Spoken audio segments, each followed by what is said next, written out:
हाय दोस्तों, good morning. आज का टॉपिक है नायलॉन। नायलॉन से क्वेश्चन लाए हैं। चलते हैं क्वेश्चन की ओर, देखते हैं। 100% एक केमिकल से बनने वाला रेशा है। जो नायलॉन बना है ये पूरा केमिकलाइज किया गया यह रेशा है। इसे 20वीं शताब्दी का चमत्कार कहते हैं। तो 20वीं शताब्दी के चमत्कार रेशा किसे कहा जाएगा? तो नायलॉन को कहा जाएगा। 19वीं शताब्दी का अगर चमत्कार रेशा कहा जाएगा तो रेयान को कहा जाएगा। इसे जादुई रेशा के नाम से किसे कहते हैं? तो नायलॉन को जादुई रेशा के नाम से कहा जाता है। जीवन सुगम्य रेशा भी कहा जाता है। इजी लाइफ फाइबर भी कहा जाता है। वॉश एंड वियर फाइबर कहा जाता है। ताम सोनम्य रेशा भी कहा जाता है। प्रत्यास्था अधिक होती है, इसमें चमक अधिक पाई जाती है। प्रतिस्कंदता अधिक होती है, इसमें टिकाऊपन पाया जाता है। यह एक संश्लेषित रेशा है, इस पर गंदगी नहीं जमती। थर्मोप्लास्टिक रेशा नायलॉन कहा जाता है। नायलॉन को थर्मोप्लास्टिक रेशा कहा जाता है। वस्त्र धुलने, सुखाने व इस्त्री करने में कम समय लगता है। नायलॉन के वस्त्र को धुलने में, सुखाने में और प्रेस करने में समय कम लगता है। अब आते हैं आविष्कार का श्रेय। इस नायलॉन का आविष्कार किसने किया था और किसको जाता है श्रेय? मोस्ट इम्पॉर्टेंट क्वेश्चन है।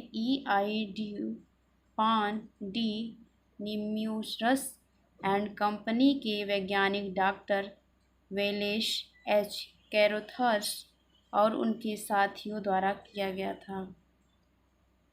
FTC का फुल फॉर्म होता है तो फेडरल ट्रेड कमीशन। यह लंबी श्रृंखला वाला संश्लेषित पॉलीमेराइड है जो दो एरोमेटिक रिंग से जुड़ा होता है। आगे चलते हैं। नायलॉन शब्द का एक विशिष्ट शब्द है जो कि संबंधित रासायनिक यौगिक के समूह के लिए दिया गया है, जिसे पॉलीएमराइड नाम से वर्गीकृत किया जाता है। पॉलीमराइजेशन क्या है? प्राकृतिक जगत के रेशे के अणु व्यवस्थित क्रम में नहीं रहते हैं। संश्लेषित रेशा के अणु व्यवस्थित क्रम में होते हैं, इसी से इस पर गंदगी नहीं जमती है। इसलिए इस पर गंदगी नहीं जमती है। फिर पढ़ते इसे पॉलीमराइजेशन क्या होता है? प्राकृतिक जगत के रेशे के अणु व्यवस्थित क्रम में नहीं रहते हैं और जो संश्लेषित रेशा होता है उसके अणु व्यवस्थित क्रम में होते हैं, इसी के कारण इस पर गंदगी नहीं जम पाती है। मतलब इसकी बुनाई इतना ज़्यादा घना होता कि इसमें बीच बीच में मार्जिन नहीं होता है, इसके वजह से गंदगी बैठने के लिए यहाँ पे जगह उसे नहीं मिल पाता है। आगे चलते हैं। 1935 में हेक्सामिथाइलिन डाइअमीन और एपिटिक एसिड को मिलाकर तंतु बनाया गया था। तो कौन सा तंतु? नायलॉन 66 को। इस पॉलीमर को 66 नाम दिया गया था। अगर नायलॉन 66 दिया है तो अगर उसका रासायनिक नाम पूछता तो हेक्सामिथाइलिन डाइअमीन और एपिटिक एसिड मिलाकर नायलॉन 66 को बनाया गया था। क्योंकि दोनों के रासायनिक यौगिक में प्रति परमाणु 6 कार्बन की अणु सम्मिलित थे, उस समय यह 66 पॉलीमर उत्तम सिद्ध हुए थे। आगे चलते हैं। बाद में 66 को नायलॉन नाम दिया गया। व्यक्तियों में प्रचार प्रसार 1938 में हुआ। इसकी विशेषता ऊन व रेशम के समान है। इनकी जो विशेषता है रेशम और ऊन के समान मानी जाती है। 15 मई 1940 में नायलॉन के बने वस्त्र बाजार में बेचे जाने लगे थे। 15 मई और 1940 में नायलॉन के वस्त्र बाजार में बेचे जाने लगे थे, स्टार्ट हो गया था। नायलॉन निर्माण विधि। नायलॉन वास्तव में संबंधित रासायनिकों यौगिकों का समूह है। यह हाइड्रोजन, नाइट्रोजन, ऑक्सीजन, कार्बन के नियंत्रित अनुपात में बनाए जाते हैं। इसकी तुलना ऊन व रेशम से कर सकते हैं। यह रेशम के समान होता है, लेकिन इसमें सल्फर गंधक नहीं पाया जाता है। रेशम में क्या होता है, सेल्यूलोज पाया जाता है, इसलिए ये प्राणी जगत से है, लेकिन इसमें सल्फर नहीं पाया जाता है। ऊन में सल्फर पाया जाता है, इसलिए यह ऊन से भिन्न होता है। नायलॉन के धागे 5 प्रकार के होते हैं, इसे पिघलाकर बनाया जाता है। तो 5 प्रकारों के नाम समझ लेते हैं। एक रेशी, बहुरेशी, spun, texture, stretch, mono, multi spun, texture, stretch. ये सब क्या है, नायलॉन के धागों के प्रकार हैं। एक रेशी के बारे में पढ़ते हैं। एक रेशे का प्रयोग किया जाता है। एक रेशी में एक रेशे का प्रयोग किया जाता है। चिकनी, मजबूत होती है, मतलब यह क्या, इसका रेशा क्या होता है, चिकना होता है, मजबूत होता है। इसमें मुलायम, इससे मुलायम वस्त्र बनते हैं। वस्त्रों का जो नाम है भोजरी वस्त्र बनाया जाता है। यह महीन तंतु होता है। अब आगे चलते हैं, बहुरेशी के बारे में देखते हैं। तो बहुरेशी जो तंतु है, ये क्या कहते हैं, नायलॉन के धागे का दूसरा प्रकार है या दूसरा नाम है इसका।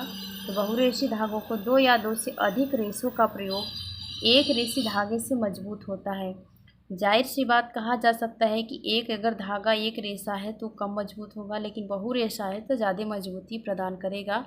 इसके लिए मजबूती बहुत अच्छा प्रदान करता है। बहुरेशे में मजबूती होती है, कोमलता होती है, लचीलापन होता है। इससे जो बनाए जाते हैं नाइटी और गाउन बनाए जाते हैं, गाउन बनाए जाते हैं और नाइटी बनाए जाते हैं।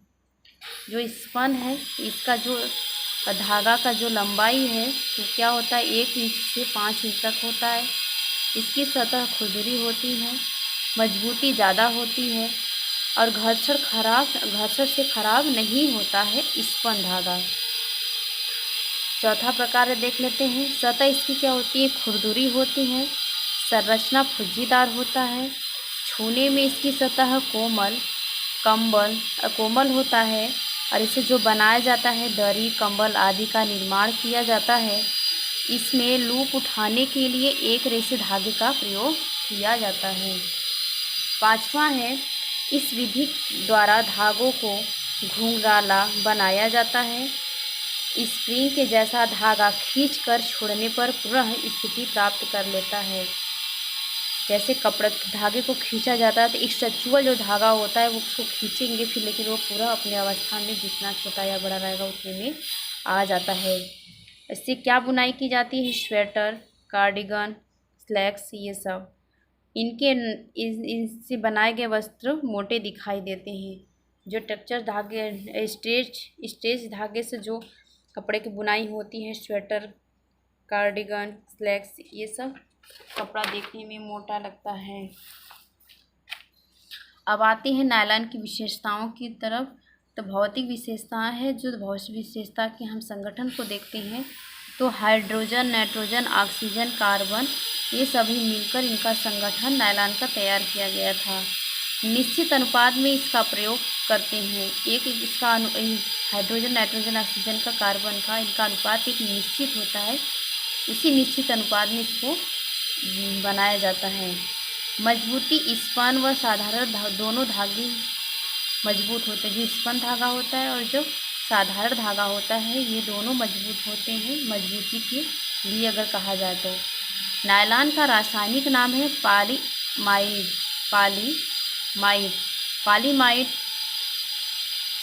पॉलीमाइड डायमीटर बराबर 10 माइक्रोन, कई सौ माइक्रोन, सब एक जगह समान रूप से हैं। आवश्यकता इसकी तो क्या आवश्यकता बताता है कि जैसे पानी सोखने की जो आवश्यकता नहीं होती है, ये पानी को नहीं सोखता है।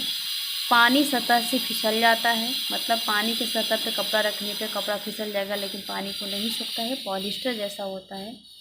तनाव सामर्थ्य इसका क्या होता है, 4 से 7 ग्राम डेनियर में नापा जाता है। जो इनका तनाव जैसे ताना जाता है, उसका तनाव का जो सामर्थ्य होता है तो 4 से 7 ग्राम, मतलब या तो डेनियर में कहा जा सकता है या तो ग्राम में। घर्षण क्या है, घर्षण एवं रगड़ का प्रभाव नहीं पड़ता है किस पे, नायलॉन की वस्त्र पर। कीट व फफूंदी नहीं लगती, इसलिए उसमें नमी नहीं होती है। नमी जहाँ जिस कपड़ों में रहती है, जैसे सूती कपड़ों में, इसलिए उसका जो रेशा वो ठंडा होता है तो इसके वजह से उसमें नमी होने की वजह से फफूंदी और कीट लगने लगती हैं, लेकिन नायलॉन के कपड़े में ऐसा नहीं देखने को मिलता है। सूर्य के प्रकाश से कमज़ोर पड़ जाता है, लेकिन जो नायलॉन का कपड़ा है सूर्य के प्रकाश से कमज़ोर पड़ जाता है। इसकी रासायनिक विशेषता को जानते हैं। अम्ल में क्या है, सल्फ्यूरिक एसिड है, हाइड्रोक्लोराइड, नाइट्रिक है। तो ये क्या है, अम्ल के नाम में सल्फ्यूरिक एसिड है, हाइड्रोक्लोराइड है और नाइट्रिक है। क्षार में एसिड है, अकार्बनिक के प्रभाव से नष्ट होते हैं। क्षार में क्या होता है, एसिड जो होता है अकार्बनिक प्रभाव से नष्ट हो जाते हैं। इसे किसी भी साबुन से धोया जा सकता है। जो वस्त्र होता है इसका क्षार कोई प्रभाव नष्ट होते हैं, मतलब कोई प्रभाव नहीं पड़ता है और किसी भी साबुन से इसे धोया जा सकता है। कपड़े पर अगर ब्लीच करने को कहा जाती है, हल्के ब्लीच उत्तम होते हैं, मतलब इसमें हल्के ब्लीच दिया जा सकता है। हाइड्रोजन पर ऑक्साइड अच्छे होते हैं और जो हाइड्रोजन पर ऑक्साइड होता है ये कपड़े ब्लीच के लिए अच्छे होते हैं।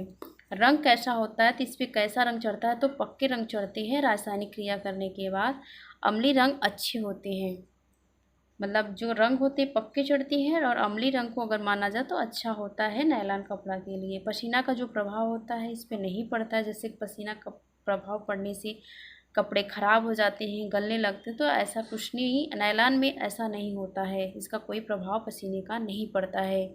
किंतु कभी कभी रंग पर प्रभाव पड़ जाता है, कभी कभी धूप में ज़्यादा समय तक रहने पर, और इस कलर पे प्रभाव पड़ जाता है। कलर क्या होता है, उड़ जाता है या हल्का हो जाता है। इम्पॉर्टेंट क्वेश्चन है ये, नायलॉन सीसीस की जो क्रम संख्या है पूछता है, तो पहले क्या क्या किया जाता है, तो पहले क्या होता है, पॉलीमराइजेशन किया जाता है, फिर रिबन बनाया जाता है, चिप्स बनाया जाता है, मेल्टिंग की जाती है, स्पिनिंग की जाती है, ड्राइंग और ट्विस्टिंग की जाती है। क्वेश्चन बनाया गया है, मानव निर्मित पहले सिंथेटिक फाइबर का क्या नाम है, तो रेयान है। नायलॉन सीसीस की खोज किसने किया था, तो सर्वप्रथम 1935 में आर्थर वालेस कैरोथस ने किया था। नायलॉन का उपयोग तो मछली पकड़ने के लिए, जो नायलॉन का कपड़ा और धागा होता है, तो कहाँ कहाँ प्रयोग, मछली पकड़ने के लिए जो जाल बनाए जाते हैं नायलॉन का होता है, बहुत मजबूत होता है। पैरासूट के कपड़े जो होते हैं, टायर, दाग, ब्रश या तो पर्वतारोही के लिए रस्सी, ये सब का प्रयोग किया जाता है। अग्निरोधी अगर वस्त्र कहे तो स्पैंडेक्स जो होता है अग्निरोधिक वस्त्र होता है।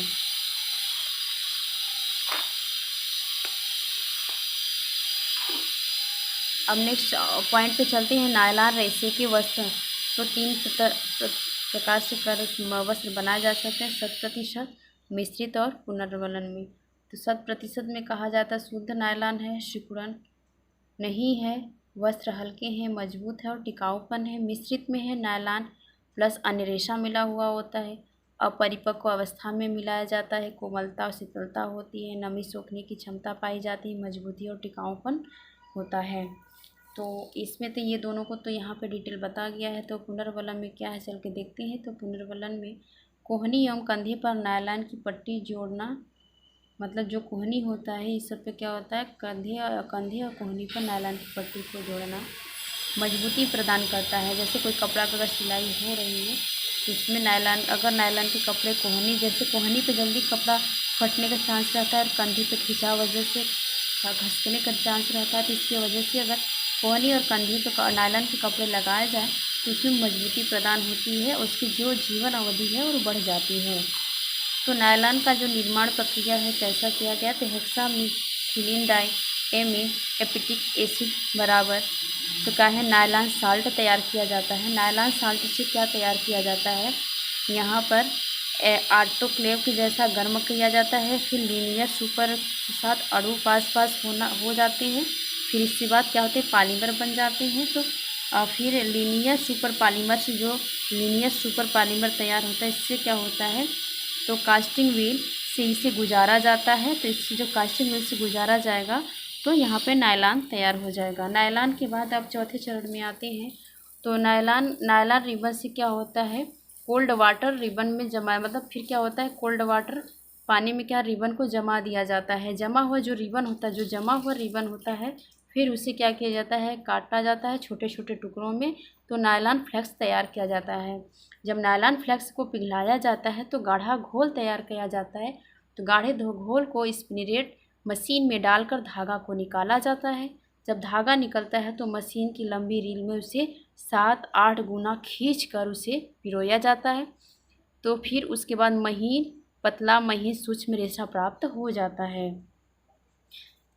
इसके ये प्रक्रिया है, नायलॉन निर्माण की जो प्रक्रिया है, किस तरह से नायलॉन के रेशे को पतला और महीन करके तैयार किया गया है। फिर से इसके एक बार रिवीजन कर देते हैं।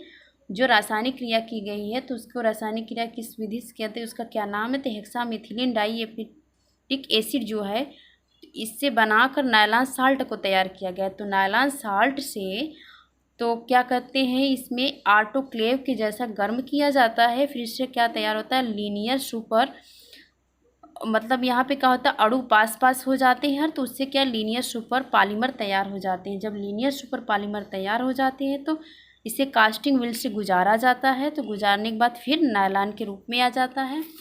फिर जब नायलॉन के रूप में आ जाता है तो ये nylon ribbon plus cold water, nylon जो होता है उसका जो रिबन होता है वो, और उसके साथ मिलाया जाता है ठंडा पानी।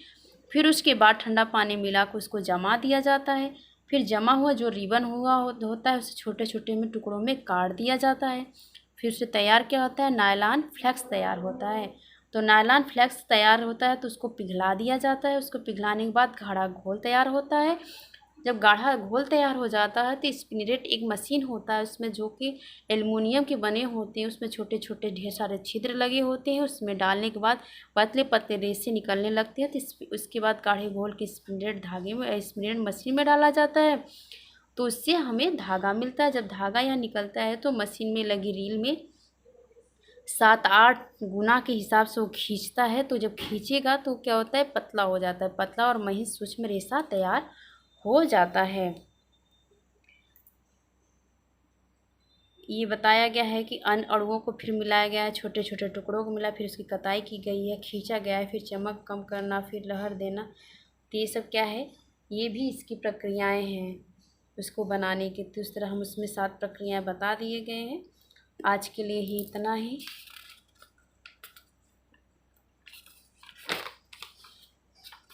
देख लेते हैं नायलॉन रेशे का ये भाग बताया गया है। तो कौन कौन से नायलॉन या पॉलिस्टर में जो है तैयार कैसे किया गया है, तो इसको हम अभी देख लेते हैं। इसके सब रासायनिक नाम दिया गया है। तो रेयान जो है, रेशे एवं कच्चा पदार्थ जो है यहाँ पे मिलाकर बनाया गया। तो देखिए इसमें क्या है, रेयान कैसे मिला है, तो ऊँट से है, और पल्प लकड़ी का गूदा मिला हुआ है जिससे रेयान तैयार किया गया है। नायलॉन 6 को तैयार करने के लिए हेक्सामेथिलीन डाइएमिक एपिडिक एसिड को मिलाया गया है, जो कि नायलॉन 6 तैयार किया गया है। नायलॉन 6 को कार्बोलेक्टम तैयार किया गया, कार्बोलेक्टम से नायलॉन 6 को तैयार किया गया है। नायलॉन 10 को हेक्सामेथिलीन प्लस सेबेसिक को मिलाकर तैयार किया गया है। पॉलिस्टर कैसे बना है, तो इथेलीन ग्लाइकोल टेरापेथेटिक एसिड को मिलाकर पॉलिस्टर तैयार किया गया है। फाइबर ग्लास, सिलिका, बालू, लाइमस्टोन एवं बोरेक्स को मिलाकर तैयार किया गया है। विकारा को मक्का के दाने के दूध से बना धागे से विकारा तैयार किया गया है। एगलॉन जो है प्रोटीन फाइबर है, सोयाबीन, मूंगफली आदि से दूध से बना हुआ धागा है। अब आते हैं आर्नॉल क्या होता है, एक्रिलोनाइट्रिक जो एक्रिलोनाइट्रिल जो है इससे तैयार किया गया था आर्नॉल। सारन क्या है, तो सारन है vinyl dean chloride plus vinyl chloride से मिलाकर सारन को तैयार किया गया है। एस्बेस्टस क्या है, चट्टानों से प्राप्ति कैल्शियम प्लस मैग्नीशियम के सिलिकेट का तंतुमय रूप 75 डिग्री फ़ारेनहाइट और 150 डिग्री फ़ारेनहाइट पर गल जाते हैं। इससे क्या होता है, एस्बेस्टस तंतु तैयार किए जाते, रेशा तैयार किया जाता है। डर्बन जो होता है, डर्बन रेशा कैसे तैयार करते हैं, डेनी और ट्रायल से तैयार किया जाता है। ये और ड्रायनेल क्या है, ये ड्रायनेल क्या है, एक्रिलिक है, विनाइल एक क्लोराइड है। वेरल क्या है, एक्रिलिक से बना है। स्पेंडेक्स है पॉलीयूरेथेनम से मिलकर बना है। रबड़ पॉली ब्यूटाडीन प्लस क्या है, पॉलीएसोप्रेन से बना है। नियोप्रीन क्या है, विनाइल है प्लस विनॉन है। जेफ्रॉन जो बना है नाइट्रिल है, एक्रिलिक है और प्लास्टिक से मिलकर बना है। आज के लिए ही इतना ही, धन्यवाद। Thanks for watching. वीडियो पसंद आए तो प्लीज़ लाइक सब्सक्राइब जरूर कीजिए।